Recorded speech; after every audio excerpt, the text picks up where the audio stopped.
This is the European History Lecture for Thursday, the 2nd of June, 2022. And before we continue with the testimony of Abraham Bomba, one of the barbers of Treblinka, Zoe has chosen to take the time to make a presentation on her family's background. Could you shut the fan off, please? Yeah. And I would appreciate your full attention, and if you have questions at the end, please wait until the end to ask them. So, without any further ado, Zoe. Yes, I wanted to do this presentation because my family early on had a very big history with the war, World War II, and the Nazi occupation that happened, and how we managed to have our family survive and make it over to America.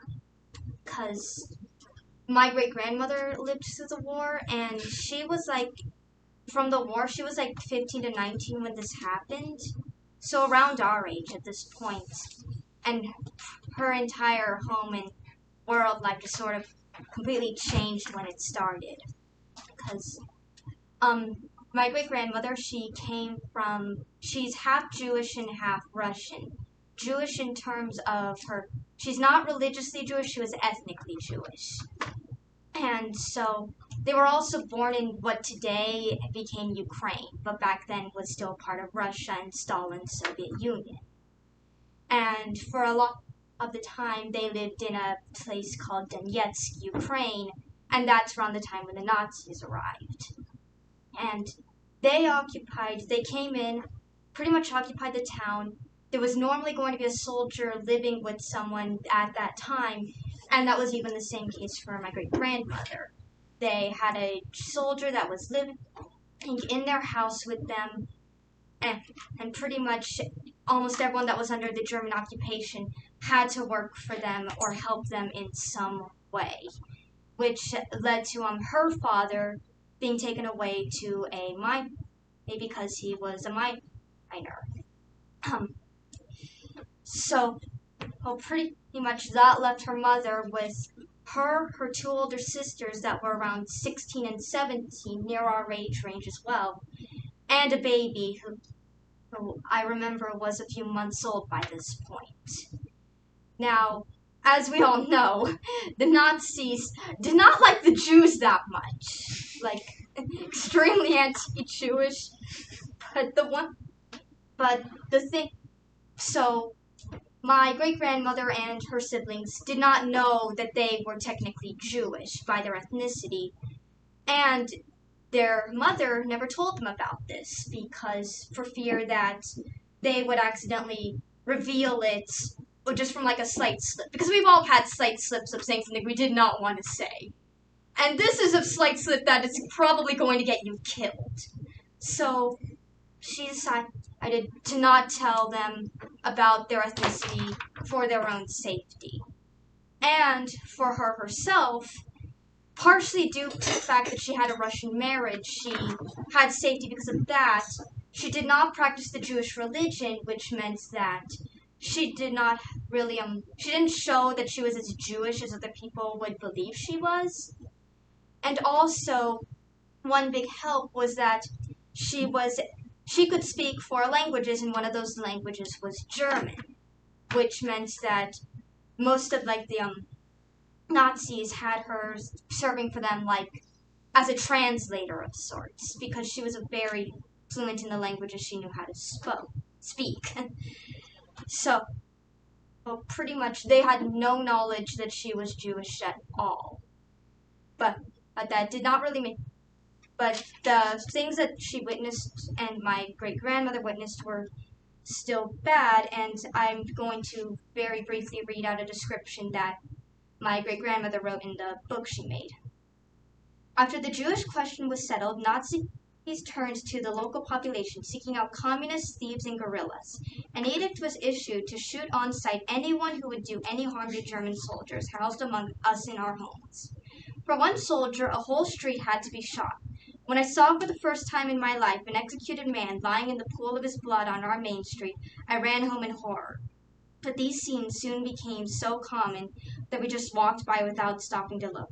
Gallows were also erected here and there. but for the first public hangings, telephone poles were effectively used. Here again, only the first few times were shocking to watch, but as soon as it became commonplace, no one paid much attention. All executed men wore a sign on their breasts with the crime inscribed in it. Usually it was some petty theft, a bar of soap, a pair of boots. Once they were hanging 4 men. One of them was a mere teenager with whom I could identify better than with the other 3. He begged the officer in charge not to put him to death, but to no avail. All 4 were soon dangling from the gallows in the public square across from the house we lived in at the time. This is what she had to live with and what a lot of other people had to live with at this time, to the point where it was just the norm for people. Like, you were used to it by that point. Like, imagine having to walk by and just seeing some image like that every day in your life, to the point where you're not even shocked after a while. That is what these people had to live with, plus the idea that, with later on knowledge, that you could have been one of those people at some point, had you just been Jewish. So, our family was still able to keep their Jewish ethnicity hidden from people, but we did have close calls. At one point, they were questioned for their name, and my great-great-grandmother said that her maiden name was Rosenberg, which they said, that sounds very Jewish. Like, it was a very big coincidence, as he brought up that one of Hitler's close allies was someone named Alfred Rosenberg. There wasn't any relation. It's like having more than one Smith. But this is even more of a coincidence than having more than one Smith. And she pretty much asked, does the name Alfred Rosenberg also sound Jewish to you? Because, as you can, and just, are you really going to accuse one of Hitler's close allies of being Jewish himself? Which pretty much shot down the question.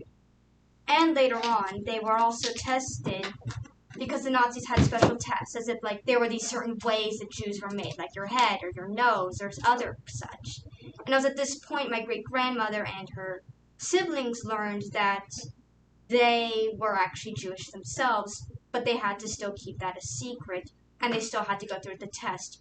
But they were thankfully able to pass that test. And so, later on, my great-grandmother ended up working for a high-ranking Nazi officer, and she worked as a nanny and a housekeeper, and also later on would work at an ammunition plant. And I'm going to just do one quick diversion to a story, because given our recent events with Texas, I feel like this puts a lot of perspective into what the Nazis really were capable of.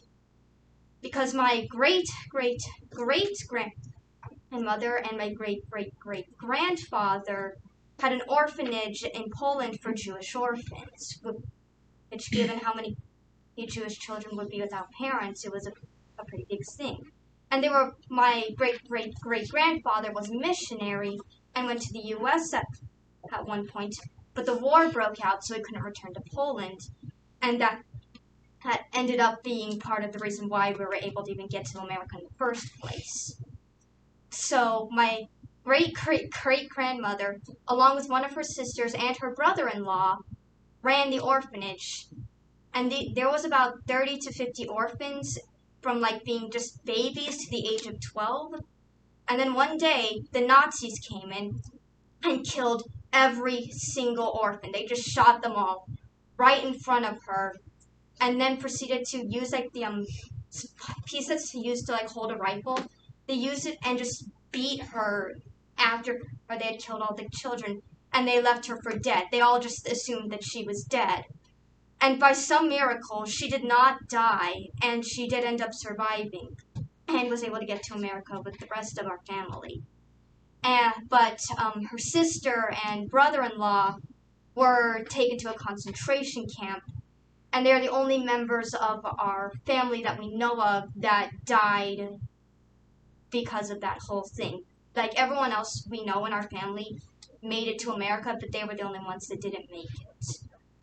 But getting back to the main story, so my my great-great-grandmother decided that because Nazis were starting to leave, that she would leave the Nazis because Stalin was, like, still really bad, and there was also the chance that he would just close Russia, which we all know Stalin, so that's kind of an obvious. So they began a journey to hopefully get to America, and they journeyed all the way over with these Nazis by boxcars, and eventually made it to Germany. And by the time the war was ending, it was liberated by America, mainly the areas where they were, and the Americans occupied the land they had, and sort of had a similar thing of staying in houses like what was done with the Nazis. So pretty much at that point, they met with a sergeant who my great grandmother spoke with and asked, "Can I please send a letter to my father who is living in America right now?" And it was and he pretty much sort of didn't exactly believe that was what she wanted, and pretty much eventually told her, "Sure, if you write it," sort of in a mocking kind of way. But along with being able to speak 4 languages, she was also able to write really well. Thus, she wrote the letter herself to him, and he did keep his word and take it to America. And as soon as I can find the right page where it's at, but pretty much the letter got sent. Here it is. And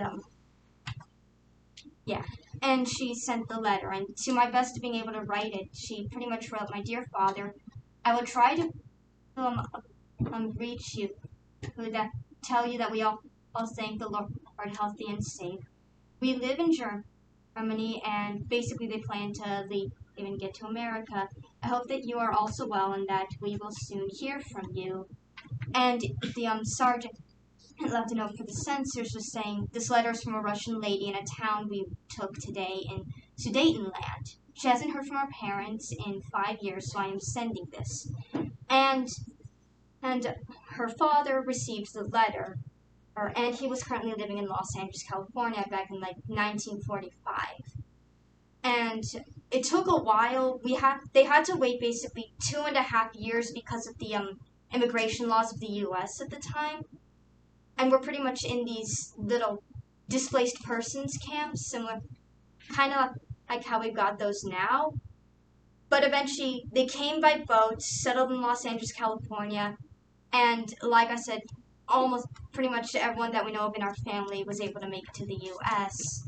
And through a lot of miracles, survived being Jewish ethnicity in the Nazi world of World War II.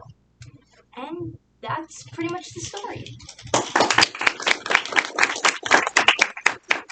Thank you so much. That was excellent. What we're going to do now is proceed with part 2 of Abraham Bomba's testimony. Any questions? questions? I'm an idiot. I can say that. Do you have any questions or comments for Zoe? Oh, yeah, Jane? So when you guys came over from, from Ukraine, I'm assuming you entered in through New York and Ellis Island, or was Ellis Island out of commission at that point? Probably it was out of commission, but anyway, go ahead. Yeah, I know that we arrived, probably hit a commission at some point, and and made it to Los Angeles, California, where our great-great-great-grandfather was living at that time. Mm. Yeah. Angel Island in San Francisco was an equivalent, so they may have come through that. Okay. That's probably where they came from. Yeah. Anyone else? Yeah, how were they able to get over? Were they able to get over safely, or did they have to hide to get over? Do you know? Well, sneaking over, or just to get to the point where they could even get on the immigration thing, was dangerous because of the Nazi thing. And during a few of the times at the boxcars, they had a lot of close calls. At one point, the front of the train ended up hitting some sort of a minefield or something, but they were in the back and survived. Or at one point when some of the back cars ended up toppling, but they were in the front and still made it through. And pretty much, it was mainly just a long 2.5-year wait, but to our knowledge, there wasn't like any major danger or anything to worry about, and they came by boat, and the journey, I believe, was a safe journey to America on that part. Yeah? You said that a couple of your family members were actually taken to the camps. Yeah. What did they do differently? How do you know how they were spotted and targeted? Well, because I'm pretty sure the Nazis just found out about the whole Jewish orphanage thing. And if it's a Jewish orphanage, it's probably being run by Jews. Use that logic. And like I said, they thought that my great-great-great-grandmother was dead when she was just nearly dead. So they just took her sister and brother-in-law instead. And that's how they ended up in the concentration camp. Any other questions? Did you say Donetsk? Donetsk, I'm to my best pronunciation. Okay. And my understanding is that's in the Donetsk River Basin in eastern Ukraine. Yeah. Cool. Zoe, thank you so much. Yeah, that was really cool. This, really.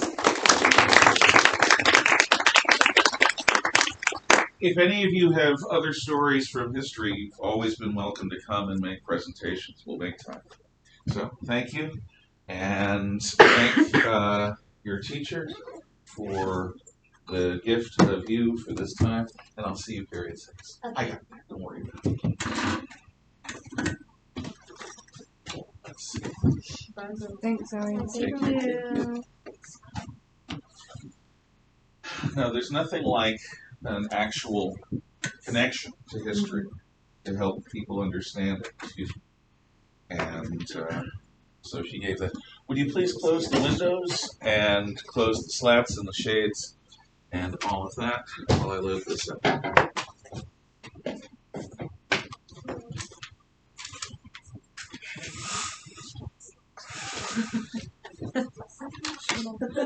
I remember that. Your ad is educated single only this time. Oh yeah, the pictures that show too much. It was Alabama. Virginia. It was West Virginia.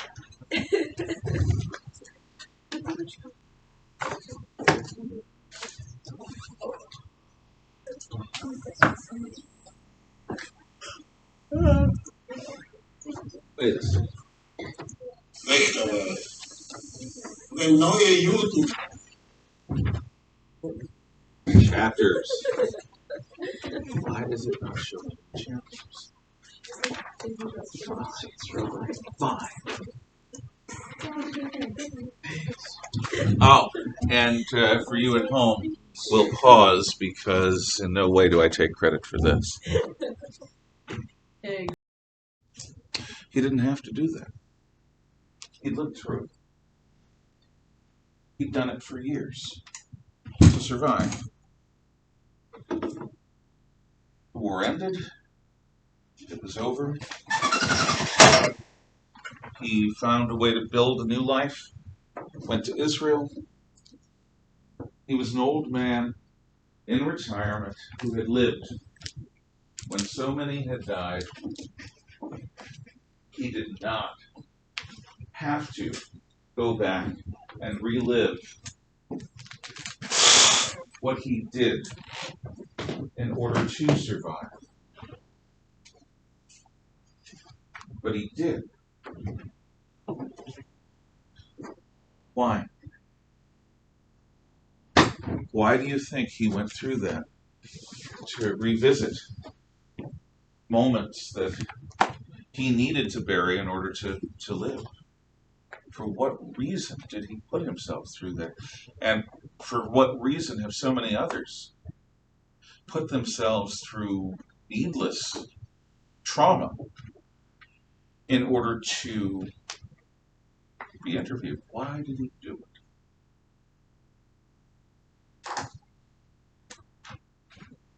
I think he did it because, one, fear is kind of a way of knowing you're alive. And I think it also serves as a reminder that he ended up causing deaths for a lot of people because he was one of the barbers and all that. So in a way, it might have been his conscience saying, you did something terrible, you kind of need to live with it, but you can still do something that caused harm to people and help people now. Other thoughts? Not taking anything away from what you just said. I don't think that reasonably he can be blamed. But my brother-in-law feels guilt because he was injured in training to be an artillery forward observer in Vietnam. He volunteered for that. He volunteered for service. This was after the war stopped being popular. And he put his foot in a woodchuck hole and snapped his leg and was for the next 2 years in an army hospital recovering. But he feels guilty because he didn't serve in combat, and other people who he knew died or were maimed. Guilt's a funny thing. But I don't think that guilt is what Claude Lanzmann, the Frenchman, persuaded him to do this interview led with. There's another overriding reason, maybe more than one, as to why it was important for him to do what he did, which is be interviewed on camera. Why would that be?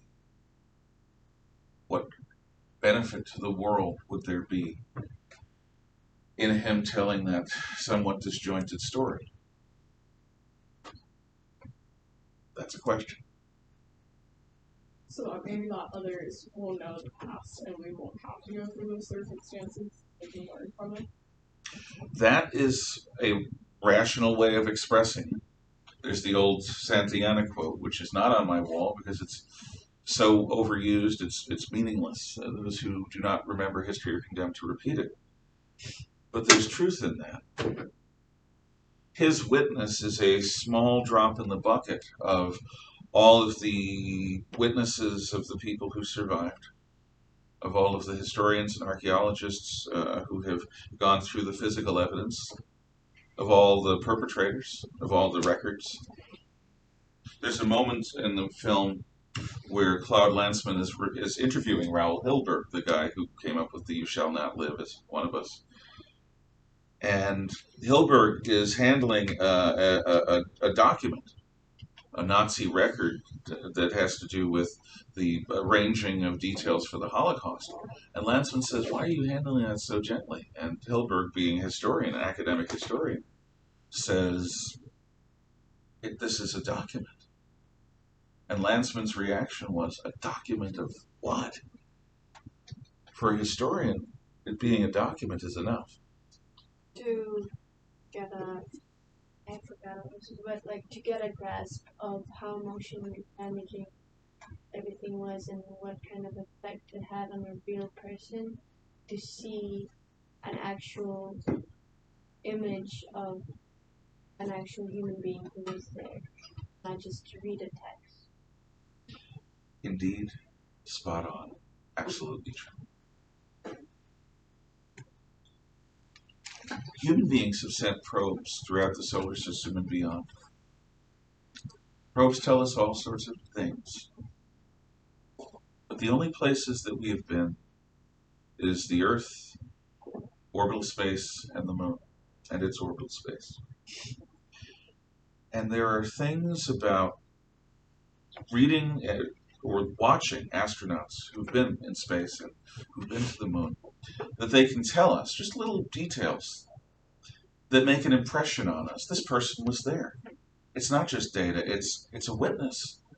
It's an individual whose life was changed by that. So the only place we've been, though we have probes in interstellar space, is the Earth, orbital space, and the Moon. Things that people live through do mark them. That man chose to go back to hell, not euphemistic hell, real hell, in order to bear witness. And in bearing witness, he encountered a moment. This is what he didn't say. What he said was, the wife of a friend, sister, the people from his town who he personally knew, who were good friends of his, women and children who he was cutting the hair of. He could have decided to die right then and there.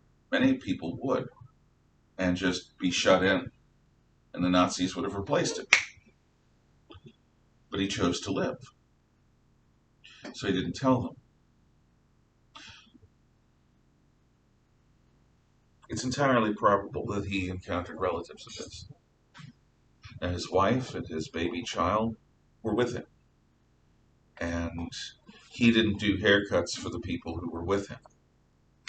But his baby child probably died on the journey because there was no water for 24 hours. Certainly would have died within the first hour or two of arrival at Treblinka. But in seeing these people who he knew, these friends, these close friends, he couldn't tell them. He did his job. He survived. But at great cost. And there are things about that experience that I can't describe, and I've been trying to describe it for decades. It's my job to describe it. He lived through it, and he was willing to sacrifice so that that would be a record. The monks in the Middle Ages who copied manuscripts and didn't understand them, they might have spoken Latin, but they understood nothing of Seneca's culture or the culture of Cicero. They were copying books, wrote. They didn't understand because there was some greater good that God might find for them. And I think it's a similar act of faith that people, and it's not just him. Again, I witnessed my tailor, who sharp guy, incredible guy, one of the best conversationalists I've ever met in my life. And he came to my school and, along with some other survivors, my old school in Maine, told his stories, took questions, was present as a witness. Did he want to do this? No. He did it because somebody persuaded him that his witness would have meaning. Tomorrow we'll conclude. Thank you. Thank you. Take care.